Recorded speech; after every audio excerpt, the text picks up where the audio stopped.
Progressivism is a political worldview defined by the negation, rejection, and opposition to conservatism, an acknowledgement that no identity turns one into a subhuman, and an advocacy of what would follow from the non-existence of conservatism, statelessness, egalitarianism, decentralization, freedom of identity, free love, and an established solidarity where all races, gender, identities, sexualities, ages, mentalities, and general beings are viewed as equals and held to the same standard of non-hierarchical organization, anti-discrimination, and respect of identity. However, a great many individuals tend to falsely use the label of progressivism despite being nothing of the sort, still engaging in conservatism against paraphils and trans-ID beings, so for the sake of being distinct from the falsely labeled progressives who are actually conservatives, true progressives are to label themselves consistent progressives. Consistent progressivism says that all forms of conservatism are to be prohibited, and that for a truly liberatory society to thrive, there can be zero tolerance for intolerance. Obviously this would mean throwing out the patriarchy, heteronormativity, transphobia, and ideas of those sorts, as well as things that a lot of falsely labeled progressives will usually stay away from, such as ageism and the family institution, the concept of marriage being more than a social agreement, and the vast majority of influence that can be attributed to religion. But there remains a topic that has to be touched on for a full progressivism to be established, the existence of the state. The state, also referred to as the government, is by far one of if not the most influential institution to ever come into being. To most it is assumed just to be a sort of governing body that keeps society in balance, that funds itself by the goodwill of everyone to pay their fair share to it as the price for a civilized society. To a consistent progressive though, this portrait of the state has to be fallacious in many ways. First and foremost, that the state, in order to even meet the very low bar that falsely labeled progressives have set for it to be a good thing, has to at a minimum forbid discrimination. However, it has been shown numerous times historically that as the state grows, it only becomes ever more discriminatory. In one of the most extreme examples of state power taken to its logical conclusion, in the old Soviet Union, it was identifying its enemies by ethnic origin, making it so 171,781 Koreans were deported from the Soviet Far East, having announced measures against hostile ethnic groups, spy diversionary contingents among nationals, and undocumented immigrants. The USSR also passed a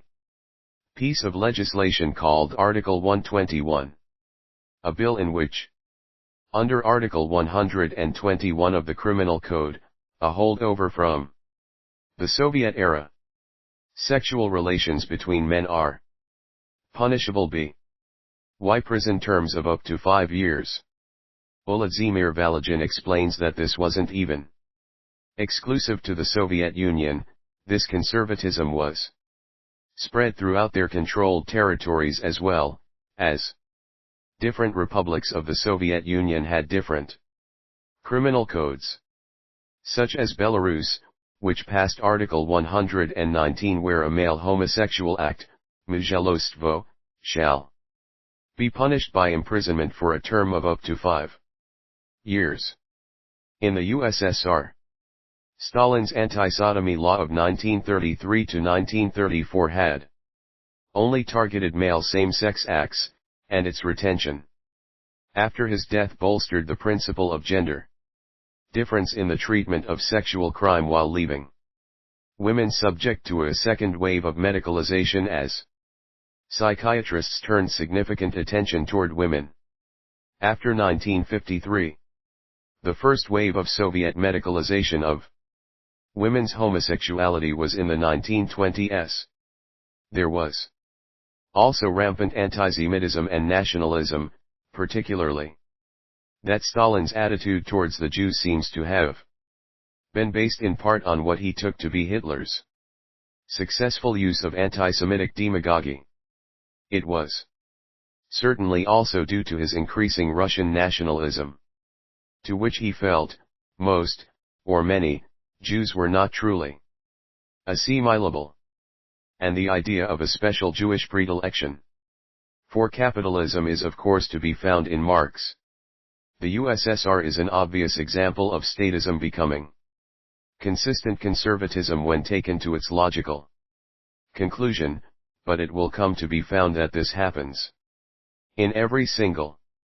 case, other notable ones including but not limited to Mao Zedong's China, for example, where the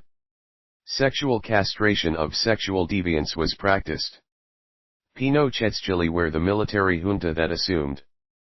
power denigrated leftists and progressives as maricones, faggots, and violently targeted queer communities. Especially in major cities such as Santiago, queer people were tortured and killed by right-wing death squads. Pol Pot's Democratic Kampuchea, Cambodia, where people belonging to sexual minorities such as lesbian, gay, bisexual and transgender LGBT people, were forced to experience specific forms of gender-based violence and sexual violence that were not experienced by the majority of Khmer people. In addition, the intersection of discrimination and perpetration of violence were affected by social status or religion. And of course, the most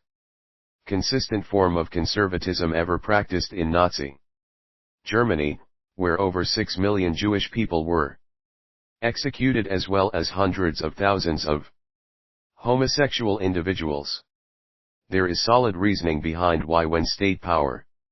grows, so too does conservatism with it, and it has nothing to do with the utopian if the right people were in power narrative. It is that all forms of government, by their nature, are a form of conservatism. This is not something that can be fixed merely by transferring power from the federal government to the local state governments either, because doing that leaves open a potential for the reawakening of the Confederacy, where open enslavement of black people was widespread. To get a proper view of why statism is a form of conservatism by its nature, the nature of the state first has to be understood to not be the false view of being merely a passive governing body as it is commonly assumed to be, but rather as a centralized monopoly of defense that closes off the entry of competitors who would do what they do, thus elevating them to such a centralized status. The government is not a passive entity at all, but rather a monopolistic one, predicated on the false conservative pretense of there being some minority class of individuals able to have the complete and final say over how individuals love each other, identify as, pleasure themselves, or even exist if they happen to hold a problematic identity. A monarchist-type neoclassical liberal may argue even in the face of the government tending towards conservatism, that if it were possible to establish a minimalistic government that only ever passed anti-discrimination laws and never infringed on the personal lives of anyone except to stop conservatism, then the government would be ideal, and though the neoclassical is well intentioned in their beliefs here, you could grant them these conditions and they'd still run into one critical problem, the basis of how governments come into being. Governments are not floating entities that exist in a void, but rather a structure arising from a specific set of human beliefs, broadly classed as the conservative Mindset. Because said beliefs that allow for a government to come into being would indeed be conservative. In the first place, for a government to exist, it needs have societal acceptance, and it also needs to be able to get funding. Neoclassicals may believe the way they do so is a just and moral means, but fail to account for that no one actually agrees to the structures allowing the government to be funded on their own, otherwise they would fund them of their own volition. Governments extract funding not from voluntary contribution from progressives, but rather by coercing them through threats of violence. If a progressive did not want to fund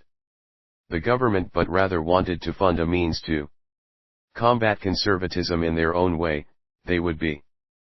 forced to fund the government anyway, lest they face solitary confinement. It is this coercion that allows governments to remain afloat. Fundamentally, they are central planners, and it is for this reason that even the utopian neoclassical state does not escape the inherent discrimination of a minority class being able to steal from, thus aggressing on everyone else. Everyone not in the state is reduced to subhuman status as they are subject to this theft insofar as any state exists. From this baseline understanding of the state as inherently a conservative entity, all the logical implications of the state becoming more conservative as